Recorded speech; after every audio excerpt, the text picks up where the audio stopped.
आज मध्यरात्रि यानी 8 नवंबर 2016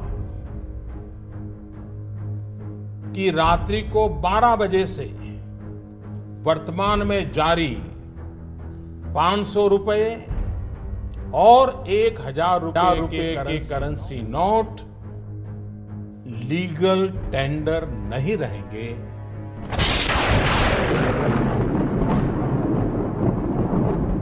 आज से ठीक 6 साल पहले 8 नवंबर 2016 ये वही दिन था जब रात 8 बजे प्रधानमंत्री नरेंद्र मोदी अचानक टीवी पर आते हैं और कहते हैं कि आज आधी रात से 500 और 1000 के नोट लीगल टेंडर नहीं रहेंगे।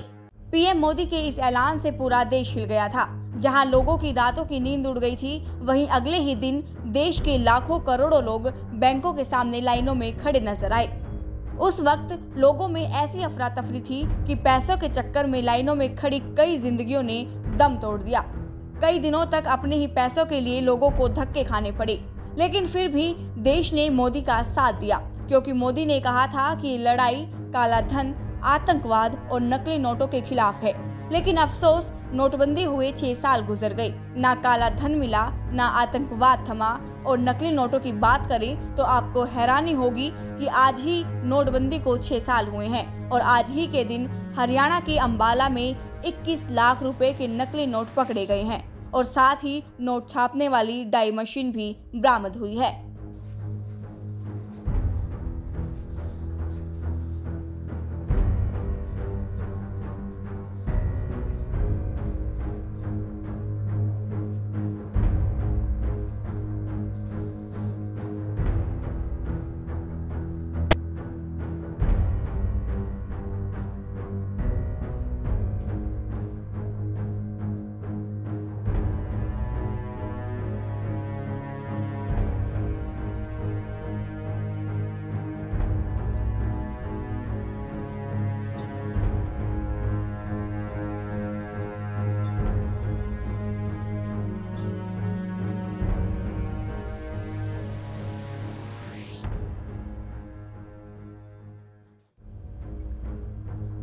अंबाला में पकड़े गए नोटों के ये बंडल देखिए और फिर पीएम मोदी का वो भाषण याद कीजिए।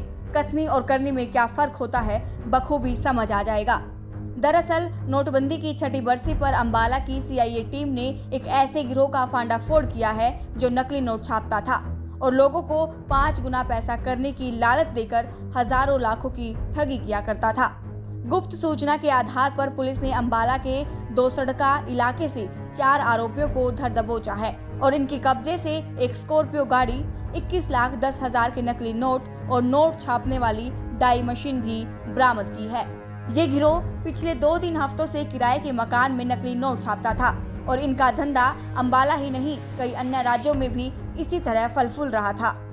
इन चारों को वहाँ मौके से अरेस्ट किया गया और साथ ही कुछ अराउंड 21 लाख और 10,000 रुपये के जो नकली नोट के पैकेट्स के नाम से इन्होंने तैयार कर रखे थे, जिसके ऊपर और नीचे असली नोट लगा के बीच में वाइट पेपर कटिंग्स लगा रखी थी, वो हमने रिकवर की। साथ में स्कॉर्पियो गाड़ी रिकवर की और जो उनकी प्रेमिसेस थी उसको जब सर्च किया गया तो वहाँ से जो डाई और मशीनरी ये दिखा के लोगों से धोखाधड़ी करते थे, वो सारी चीज़ें इनसे वहाँ से प्रेमिसेस से रिकवर की गई।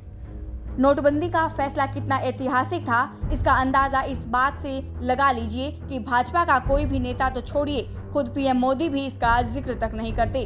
वैसे नोटबंदी का फैसला सुनाने से पहले पीएम मोदी ने कैसी कैसी दलीलें दी थी, आइए वो भी सुनाते हैं।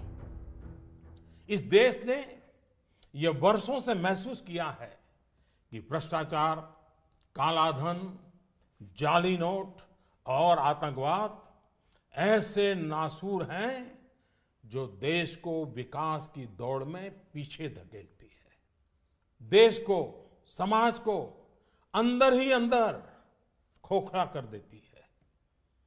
मेरे प्यारे देशवासियों, आतंकवाद की भयानक तो कौन नहीं जानता है। कितने निर्दोष लोगों को मौत के घाट उतार दिया जाता है, लेकिन क्या आपने सोचा है कि इन आतंकियों को पैसा कहां से मुहैया होता है? सीमा पार के हमारे शत्रु जाली नोटों के जरिए, नकली नोटों के जरिए अपना धंधा भारत में चलाते हैं और यह सालों से चल रहा है। अनेक बार 500 और 1000 रुपये की जाली नोटों का कारोबार इसके करने वाले भी पकड़े गए हैं, लाखों करोड़ों की नोटें भी जब्त की गई हैं। बहनों भाइयों, एक तरफ आतंकवाद और जाली नोटों का जाल देश को तबाह कर रहा है, दूसरी ओर भ्रष्टाचार और काले धन की चुनौती देश के सामने बनी हुई है। नोटबंदी का फैसला लेकर केंद्र की मोदी सरकार ने देश की करोड़ों जनता को लाइनों में खड़ा कर दिया था। लोग पैसों के लिए मारे मारे फिर रहे थे। बैंकों के पास नए नोट पर्याप्त मात्रा में मुहैया नहीं करवाया जा सका था, लिहाजा लोगों को घंटों घंटों तक धूप में बैंकों के बाहर लाइनों में खड़े होना पड़ा था। बहरहाल मोदी सरकार आज भी नोटबंदी के फैसले को ऐतिहासिक बताती है, लेकिन जिन कारणों को लेकर ये फैसला लिया गया था वो तो आज भी जस के तस हैं और इस बात की गवाही अंबाला से सामने आई ये तस्वीरें दे रही हैं। अंबाला से अमन कपूर के साथ bureau report, Punjab Kesari TV. हमसे जुड़े रहने के लिए हमारे YouTube चैनल को सब्सक्राइब करें और नई वीडियो की नोटिफिकेशन के लिए बेल आइकॉन को दबाएं। अगर आप ये वीडियो Facebook पर देख रहे हैं तो लाइक जरूर करें और ज्यादा से ज्यादा शेयर करें। धन्यवाद। हमसे जुड़े रहने के लिए हमारे YouTube चैनल को सब्सक्राइब करें और नई वीडियो की नोटिफिकेशन के लिए बेल आइकॉन को दबाएं। अगर आप ये वीडियो Facebook पर देख रहे हैं तो लाइक जरूर करें और ज्यादा से ज्यादा शेयर करें। धन्यवाद।